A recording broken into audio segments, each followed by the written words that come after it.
How's it going, everybody? Good morning. Good morning, good morning. My name is Josh. My name is Logan. And today we're going to do part 2 of our video that we kind of started shooting yesterday. And part 2 is about Agency and the different types of agency.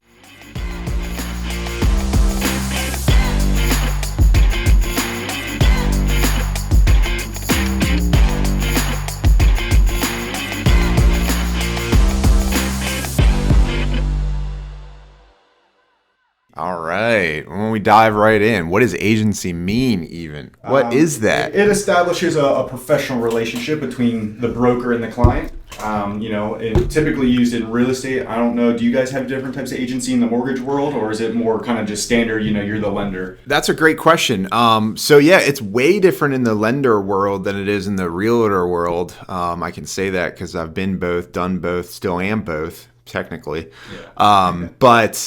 Yeah. We don't have like licensee agreements. We don't have any of that stuff as far as consumers signing off to use you and only you individually and what the fiduciary responsibilities are to that. The NMLS basically sets the standards for the mortgage industry, for the lender industry, for LOs, and they have to adhere by those, industry standards basically. Yep.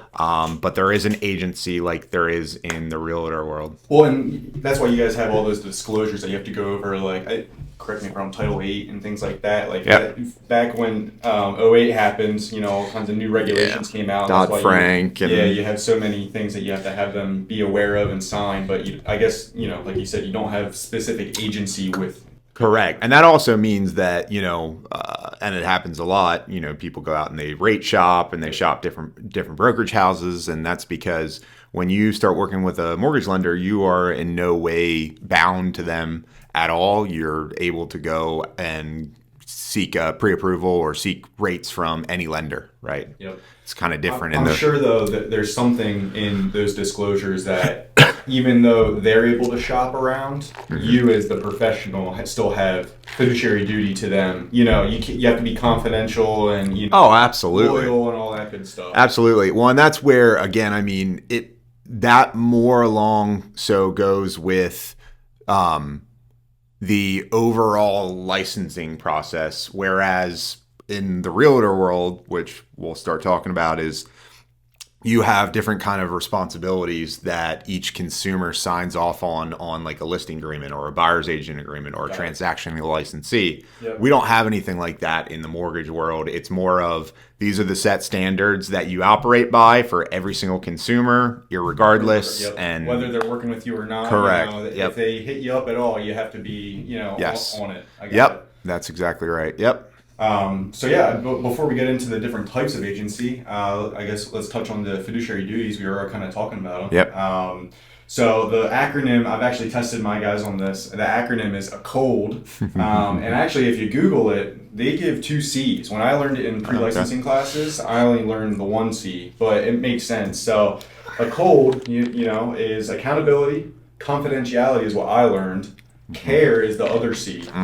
Obedience, loyalty, and disclosure, which all of that makes perfect sense. Obviously, we need to be accountable and loyal to, all of our consumers and clients, and we need to give disclosure and keep everything confidential between our relationship. Yep. On the consumer notice, every licensed realtor has to have a consumer notice signed by their consumer because they might not turn into a client. Whether they're going to work with that professional or not, you need to present a consumer notice. That way they understand the different types of agency and what role you would be fulfilling if they would decide to work with you. Yep. So the 3 most common is the buyer agency, the seller agency, and the dual agency. Designated agency comes into play sometimes, but pretty rare. Buyer agency, pretty self-explanatory. You're representing the buyer in the transaction. You're going to go and show them the homes. You're going to help them get pre-approved and work with lenders. This is where you provide a lot of value with your relationships with inspectors and contractors and anything along those lines that's going to help you get the deal across the finish line on the buying side. And then with selling agency, it's the opposite of that. You're working with the seller. You're going to do the listing. You're going to do the marketing. You're going to hold the open houses. There's a lot more out-of-pocket costs with selling that Yep. I've come to find. I Yep. mean, other than your gas money on the buying side, you're not really spending much money on the client. But when you're marketing and taking the time out of your day to then go do the open houses, and I also get my clients' houses cleaned. We were just talking about that. So there's a lot of other expenses, but that leads to more business. You do a great job, get them top dollar for their home. They're gonna refer you to others, and also give you a call when they want to go buy. Yep. I always loved the kind of double-edged ability with a listing because one, you get your sign in the yard, right? And so that's brand awareness. Yep. And then you also can tend to get a lot of buyers from it because buyers see your listing and they call you directly from Zillow or Realtor, or they see your sign and then they call you, and then they're not working with an agent. And so you have the opportunity to get buyers. Plus open houses, right? Yeah.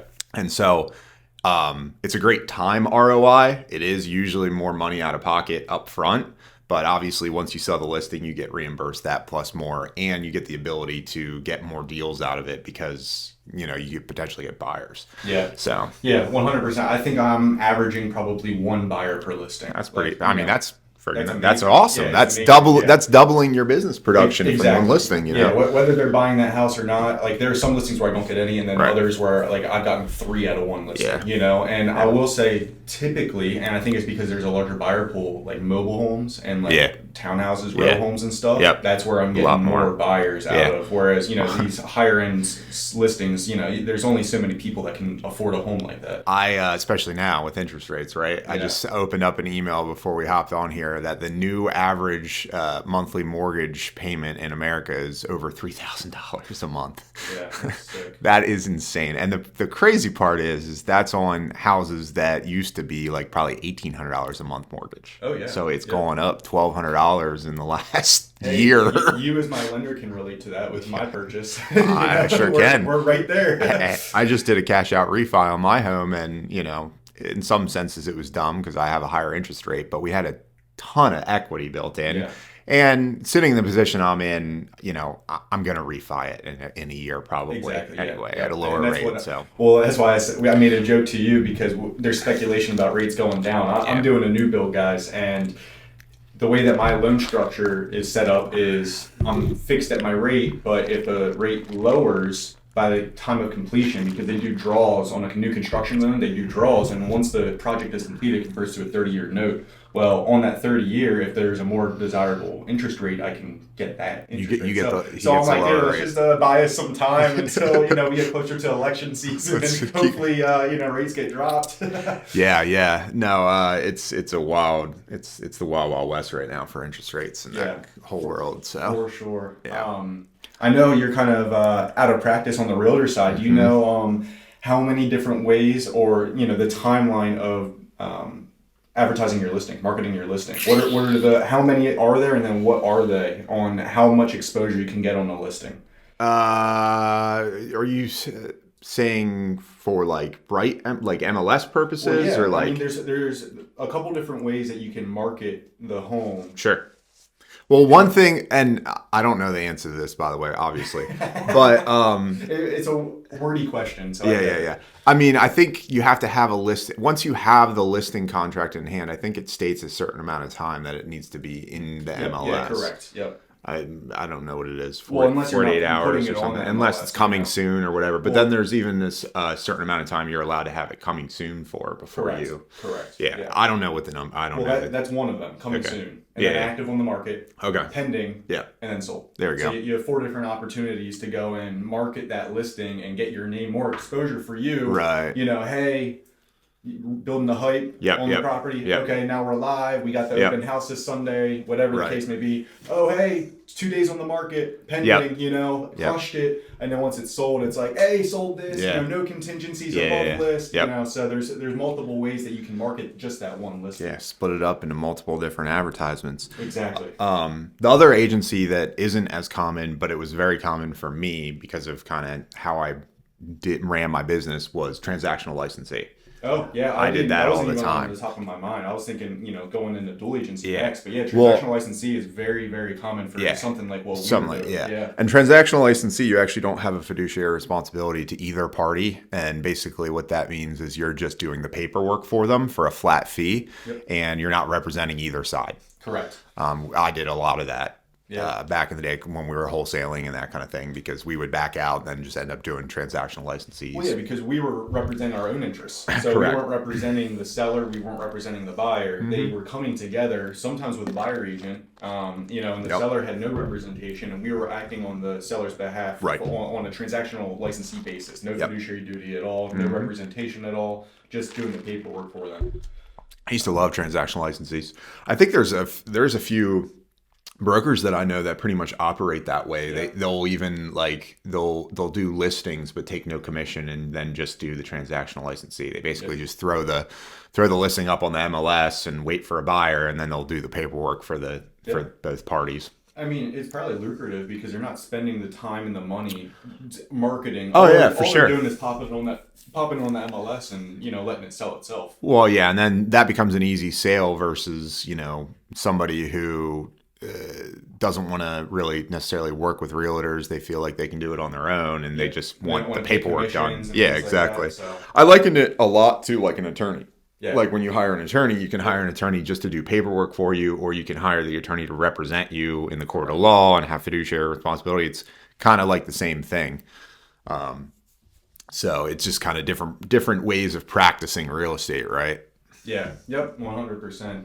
And then we kind of alluded to the whole dual agency. Yep. That's when you're representing both sides, and that can get really messy, which is why designated agency comes into play, because technically when you sign a buyer agency contract or a listing contract, you are signing that with the broker. Right. Now you're working with the licensee, and if you have like the exclusive right to sell, then you're working with that agent. But if there's dual agency that comes into play, designated agency is a good tool for the broker to basically split it up amongst two different licensees to make sure that there's accountability and loyalty and disclosure, confidentiality, making sure they're not talking amongst themselves of like, oh well, my guy said that he would take it this and Have you ever done a dual agency?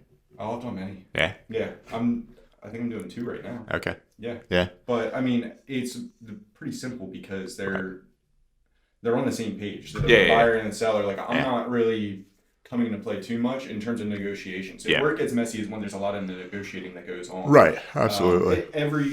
Every transaction I've done through dual agency, knock on wood, is I have had 0 issues from a negotiating standpoint. Yeah. Now, if it were to start getting messy from a negotiation standpoint, Have somebody I would else bring step in. somebody else. Yeah. Yeah. Yeah. Because it's like, okay, well, you're asking for a lot and they're asking for a lot, Right. and it gets really messy and hairy, and I don't want to choose sides. Yeah. So far to date, I've had smooth transactions through dual agency where I'm representing both of them and both of their interests, but their interests align, and everybody just wants to get the deal across the finish line. And there's no like animosity there. There's no issues. Yeah, so no, far that's to good. date. And I know it gets really messy. I've heard some horror stories. Yeah, it does sometimes. Sometimes they're smooth and sometimes they're not. Yeah.